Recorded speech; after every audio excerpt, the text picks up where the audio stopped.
but for our country, for our democracy.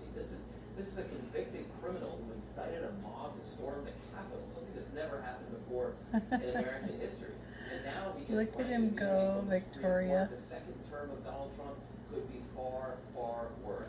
So what Democrats want, what I want, is a clear plan to win and a candidate who can demonstrate he can go toe-to-toe with Donald Trump and defeat him. I mean, look, Eric, this really should be easy. He's a convicted. Oh my gosh. I can see the food going up through his head. We should be way ahead in the polls right now. It's gravely concerning to me that we're behind and we're getting further behind after the debate.